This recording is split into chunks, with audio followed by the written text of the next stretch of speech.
एक पुनीत अग्रवाल नाम के शख्स ने सुबह मेरी पत्नी मेरे माता पिता के साथ गाली गलौज किया, बदतमीजी से बात की।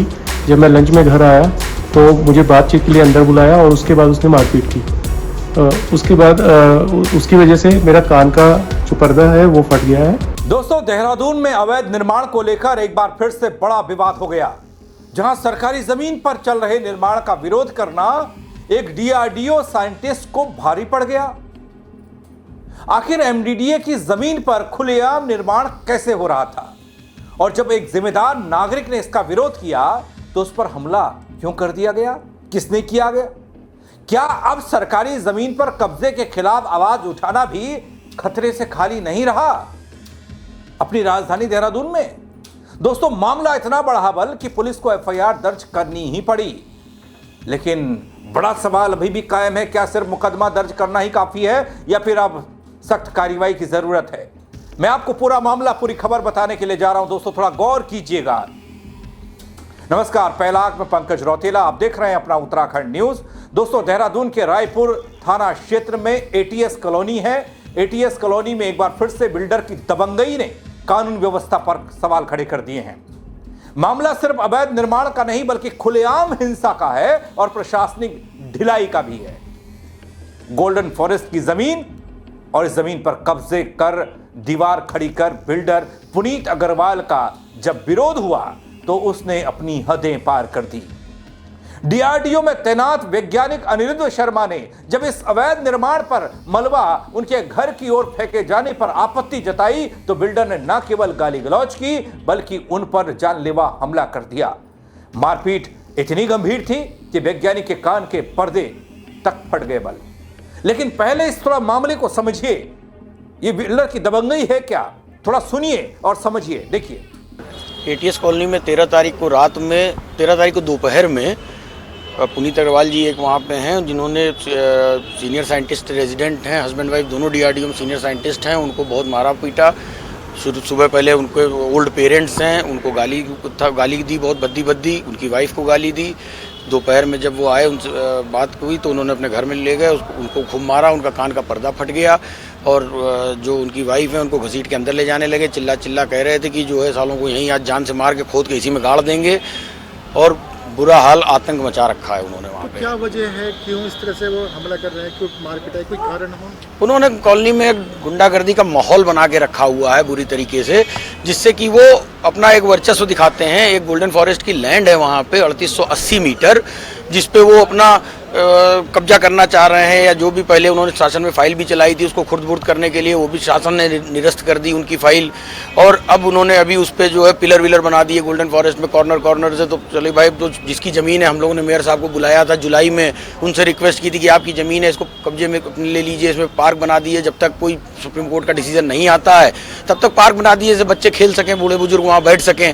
तो हम लोग रिक्वेस्ट की थी, अभी तक नगर निगम ने भी कोई कार्रवाई उस पर नहीं की है। कुछ शुरू में तो कार्रवाई बहुत तेज हुई, लोग नगर निगम से आए भी, उनसे भी खूब चिल्लम चिल्ली की इसने हुआ, लेकिन जेसीबी से वहाँ साफ सफाई हुई, नाप जोख हुई, सब कुछ हुआ। लेकिन उसके बाद दीवार बनने की थी, सुनने में आ रहा था कि दीवार बनेगी, अभी तक कोई कार्रवाई नहीं हुई है। अपर नगर आयुक्त अभी 1-1.5 महीना पहले आए थे, मैं नहीं था, उन्होंने मुझसे फ़ोन पर बात की थी, कोई मिस्टर रणवीर चौहान जी थे, तो उन्होंने मुझसे फ़ोन पर बात की थी। उन्होंने कहा था आपका हो गया, बहुत जल्दी यहाँ वॉल बन जाएगी। अब वहाँ फाइल भी नहीं मिल रही है हमें। दोस्तों, हैरानी की बात है ना कि घटना के बाद भी पुलिस की कार्रवाई बेहद सुस्त नजर आती है। आरोप गंभीर हैं। पीड़ित परिवार की शिकायत पर मुकदमा तो दर्ज हुआ, लेकिन आरोपी के खिलाफ कोई कार्रवाई ठोस नहीं हो रही। इससे नाराज कॉलोनी के लोग एसएसपी कार्यालय तक पहुंच गए और न्याय की गुहार लगाई। न्याय की गुहार ही नहीं, आप बीती भी बताई। सुनिए, एक डीआरडीओ साइंटिस्ट के परिवार में, जिसमें पति पत्नी दोनों डीआरडीओ में साइंटिस्ट हैं, उनके साथ क्या हुआ। डीआरडीओ में तैनात उस साइंटिस्ट की पत्नी के साथ क्या हुआ जो खुद साइंटिस्ट हैं। हदें पार कर दी गई। उनकी जुबानी सुना रहा हूं। हिमशिका है, मैं एटीएस में रिजाइड करती हूँ। मैं और मेरे हस्बैंड दोनों डीआरडीओ में साइंटिस्ट हैं। एक व्यक्ति है पुनीत अग्रवाल, उन्होंने सुबह मेरे इन लॉज के साथ और मेरे साथ गाली गलौज की, मुझे बहुत गंदी गंदी गालियां दी। हमने दरवाजा बंद किया तो उन्होंने हमें बुलाया बाहर, हम नहीं गए। दोपहर में मेरे हस्बैंड आए तो उनके साथ उन्होंने मारपीट की। मैं बीच में गई तो उन्होंने बोला कि इन सबको हम यहीं पे गाड़ते हैं, यहीं पीटते हैं, और उसके बाद उन्होंने मेरा हाथ खींचा पूरी मंशा से। और उसके बाद मैं रुकी नहीं, मैं बाहर भागते हुए अपनी मदर इन लॉ को लेके आ गई, नहीं तो अनर्थ होने ही वाला था। दोस्तों, स्थानीय लोगों का यह आरोप है, ये कोई पहला मामला नहीं है कि बिल्डर पुनीत अग्रवाल विवाद में आया हो या उसने इस तरह की दबंगई दिखाई हो। इससे पहले भी ये बिल्डर पुनीत अग्रवाल नाम का विवादों में रह चुका है। दिवाली के दौरान दोस्तों पिस्टल लहराने जैसे गंभीर आरोप भी इसी बिल्डर पर लगे हैं। इसके बाद उसका लाइसेंस तक निरस्त कर दिया गया पिस्टल का, लेकिन उसके बावजूद उसके हौसले बुलंद हैं। और सबसे बड़ा सवाल यह कि आखिर ऐसे लोगों को संरक्षण दे कौन रहा है। 3-3 मुकदमे दर्ज होने के बावजूद अगर कोई खुलेआम दबंगई कर रहा है तो यह सीधे तौर पर सिस्टम की कमजोरी को उजागर करने वाला है। लेकिन ऐसे कैसे एक बिल्डर पुनीत अग्रवाल दबंगई कर जाता है और कोई कार्रवाई नहीं होती? और उसने किया क्या है, मामला कितना गंभीर है, इस बात को जरा देख लीजिए और सुन लीजिए, आप समझ जाएंगे। मेरा नाम अनिरुद्ध शर्मा है, मैं डीआरडीओ में साइंटिस्ट हूँ। एक पुनीत अग्रवाल नाम के शख्स ने सुबह मेरी पत्नी मेरे माता पिता के साथ गाली गलौज किया, बदतमीजी से बात की। जब मैं लंच में घर आया तो मुझे बातचीत के लिए अंदर बुलाया और उसके बाद उसने मारपीट की। उसके बाद उसकी वजह से मेरा कान का जो पर्दा है वो फट गया है और यहाँ पे आप देख सकते हैं बहुत स्कार के निशान है। उसके बाद उसने मेरी वाइफ से बहुत बदतमीजी से उसका हाथ खींचा, जिससे उसके कुछ कपड़े भी फट गए। दोस्तों, ऐसे ही आरोप तमाम लग रहे हैं बिल्डर पुनीत अग्रवाल पर, और ये पहला मामला नहीं है। लेकिन जब पुलिस के पाले में गेंद गई, पुलिस इस पर क्या बोली?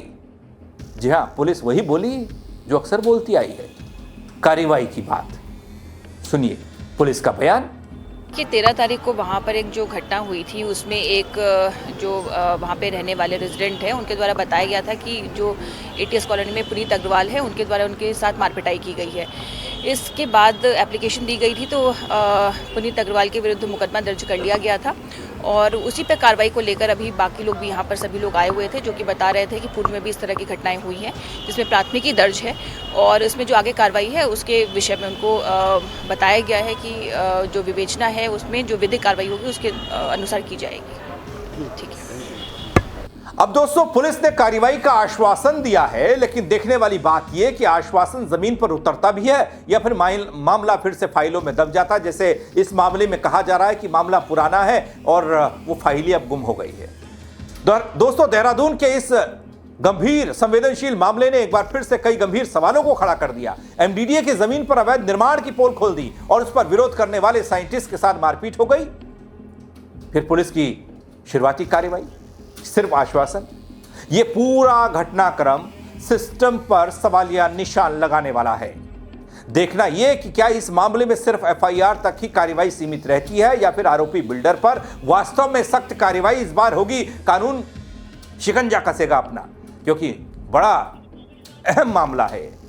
अगर जिम्मेदार नागरिक भी सुरक्षित नहीं है दगड़ियों, तो फिर अवैध निर्माण और दबंगई पर लगाम कौन लगाएगा, कैसे लग पाएगी? दोस्तों, कानून व्यवस्था को लेकर पुलिस पहले से ही घिरी हुई है। आपको याद होगा अभी हाल में ही एक रिटायर्ड ब्रिगेडियर को सुबह मॉर्निंग वॉक करते समय बदमाशों की आपसी रंजिश का शिकार होना पड़ा, उन्हें गोली लगी, उनकी मौत हो गई। और अब डीआरडीओ में साइंटिस्ट एक परिवार और उस पूरे परिवार पर बिल्डर पुनीत अग्रवाल का हमला, यह सब क्या कहता है?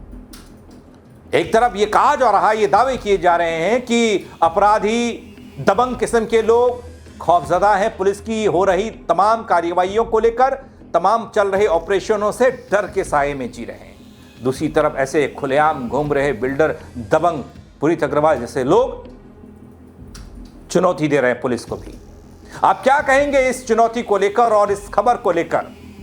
कमेंट के जरिए आपकी राय बहुत महत्वपूर्ण है दोस्तों, दीजिएगा जरूर। शेयर कीजिएगा। खबर मुख्यमंत्री तक पहुंचे, डीजीपी अपने दीपम सेठ साहब तक पहुंचे तो कार्रवाई जल्दी हो, एमडीडीए के बड़े अधिकारियों तक पहुंचे तो इस परिवार को भी इंसाफ मिले जो सिर्फ और सिर्फ गलत का विरोध कर रहा था। दोस्तों, फेसबुक पर देख रहे हैं तो फॉलो कीजिएगा, यूट्यूब पर देखते हैं तो सब्सक्राइब कीजिएगा। मेरे साथ जुड़ने के लिए आप सबका बहुत शुक्रिया। जय उत्तराखंड दगड़ियों। एक पुनीत अग्रवाल नाम के शख्स ने सुबह मेरी पत्नी मेरे माता पिता के साथ गाली गलौज किया, बदतमीजी से बात की। जब मैं लंच में घर आया तो मुझे बातचीत के लिए अंदर बुलाया और उसके बाद उसने मारपीट की। उसके बाद उसकी वजह से मेरा कान का जो पर्दा है वो फट गया है